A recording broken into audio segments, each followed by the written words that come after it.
Um dos indicadores aí que eu mais gosto de utilizar nas minhas análises é o PL, ou preço sobre lucro, porque por meio dele eu posso fazer um valuation muito simples, ainda raso, tá? Não é um valuation complexo como fluxo de caixa descontado ou modelo de Gordon, mas ainda assim eu consigo de uma forma bem simples fazer um valuation com este indicador preço sobre lucro. Fala aí, rapaziadinha, sejam bem-vindos a mais um vídeo aqui do canal do Junão. Dessa vez vamos falar um pouco mais de ações, mais especificamente sobre os meus favoritos, meus 3 melhores indicadores fundamentalistas que eu utilizo nas minhas análises, tá bom? Então você pode copiar, você pode fazer o mesmo, você pode incrementar na sua análise fundamentalista. E lembrando, se você quer começar a investir, aqui embaixo estou deixando um mini curso gratuito para você dar os primeiros passos, beleza? E também, antes de eu falar meus três preferidos indicadores fundamentalistas, você faça o favor de se inscrever aqui no canal e deixar o like no vídeo. Dá o like agora no vídeo, porque se você der o like agora e chegar até o final do vídeo, se você não gostar, aí você pode tirar o like. Mas já dá o like, porque senão você esquece, tá? Eu sei que o vídeo vai ser muito brabo e vai te ajudar. E não esquece também de me seguir aqui no meu Instagram, @juniorfavorito, @jrfavorito, que tá aparecendo aqui desse lado ou aqui desse lado. Eu nunca sei qual lado que é, porque às vezes eu viro o celular, às vezes eu não viro, então inverte a câmera, nunca sei, tá? Mas aqui tá aqui nos cantos, @jrfavorito.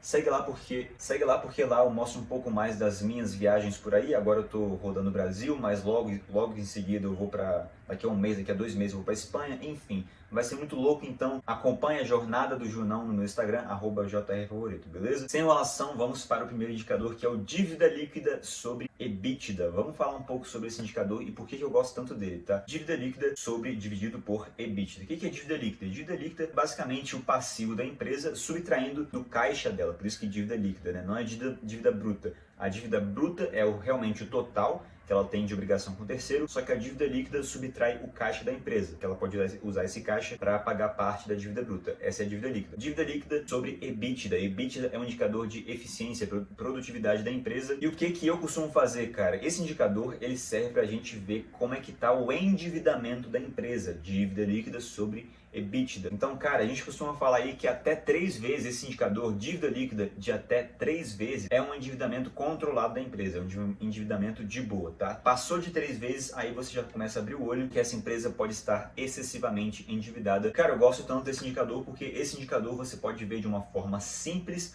como que está a saúde financeira da empresa, o endividamento de uma forma, sim, de uma forma muito simples. Basta você olhar ali na hora se está acima de 3 ou abaixo de 3. Óbvio, é uma análise muito rasa. Se você quiser, você pode comparar a dívida bruta com o patrimônio líquido. Você pode também buscar balanço patrimonial toda a empresa. Enfim, só estou falando desse indicador aqui porque é uma forma muito mais simples e mais rápida de você ver o nível de endividamento dessa empresa. Mas óbvio, uma coisa é você ver o nível de endividamento nos últimos 12 meses, outra coisa é você ver o endividamento agora e também ver a jornada dessa dívida e como que a empresa lidou com essa dívida ao longo dos anos, tá? Isso é muito importante também. Mas, via de regra, eu costumo fazer assim, quando eu quero fazer uma análise rápida, eu vejo se esse indicador está acima ou abaixo de 3 vezes, no máximo 4 vezes, tá? No máximo 4 vezes costuma ser aceitável. Mas também depende muito do case da empresa. Se for uma empresa muito segura da bolsa, muito tipo a Ambev, um Banco do Brasil, eu quero ser mais conservador. Então, eu vou pôr uma dívida líquida sobre EBITDA até 2,5, até 3. Então, agora, se for uma empresa mais arriscada, aí eu aceito um endividamento um pouco maior, entendeu? Então, depende muito de empresa para empresa, de case para case. Próximo indicador, ROIC, R-O-I-C, Return of Invested Capital, que é o famoso retorno sobre investimento. Esse indicador é muito importante porque basicamente ele mostra pra gente como que a empresa está lidando, está gerenciando os seus investimentos, que afinal Return of Invested Capital vai mostrar o retorno sobre o investimento. Isso mostra o quão bem a empresa está investindo o caixa nos projetos dela, entendeu? Então assim, geralmente esses indicadores não costumam ter um valor fixo para ser bom ou ruim, tá? O que a gente costuma fazer? A gente costuma analisar o ROIC e o ROI das empresas. ROI e ROIC são indicadores diferentes, tá? Estou falando aqui do ROIC. A gente costuma comparar, no exemplo do ROIC, o ROIC com diferentes empresas do mesmo setor. E aí a gente compara o ROIC entre essas empresas e vê ali qual que tem o maior. E obviamente a gente busca aí um maior ROIC, porque quanto maior o ROIC, mais a empresa está sabendo gerenciar o investimento dela para ter mais retorno, Return of Invested Capital. Terceiro indicador é a margem líquida, cara. O que é a margem líquida? A margem líquida representa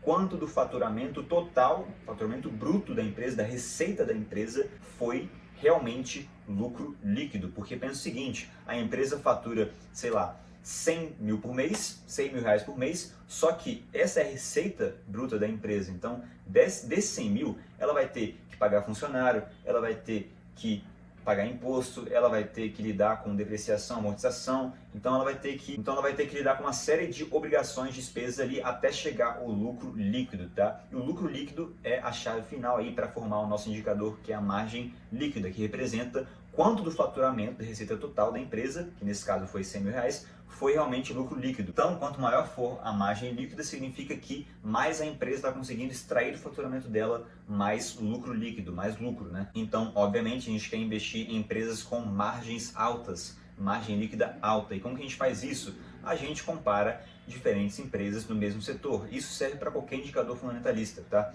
Você compara esse indicador com diversas empresas do mesmo setor. Isso é muito importante, comparar do mesmo setor. Por que, Junão, do mesmo setor? Porque, cara, tem setor que vai bem em um indicador, mas tem setor que vai mal em outro. Então, por exemplo, vamos pegar o próprio exemplo da margem líquida. Tem setores na bolsa que é normal ter uma margem líquida um pouco mais baixa, tipo varejo, né? Varejista, lojas americanas, Magazine Luiza também. Cara, esse tipo de setor tem muita despesa, tem estoque, tem funcionário, tem muita despesa. Agora, se você pegar uma empresa tipo o Google tem uma margem líquida muito alta. Por quê? Porque o Google é uma empresa quase que 100% digital. Então, é importante você separar aí entre setor, tá? Faça sua análise entre setor, que vai ser muito mais precisa e muito mais justa. Bom, então é isso aí. Esses foram os meus 3 preferidos indicadores que eu utilizo nas minhas análises. Um sobre endividamento, o outro retorno sobre investimento, né? Que é a eficiência do investimento da empresa, e o outro sobre eficiência também, o quanto a empresa consegue tirar líquido do faturamento dela. Então, comenta aqui embaixo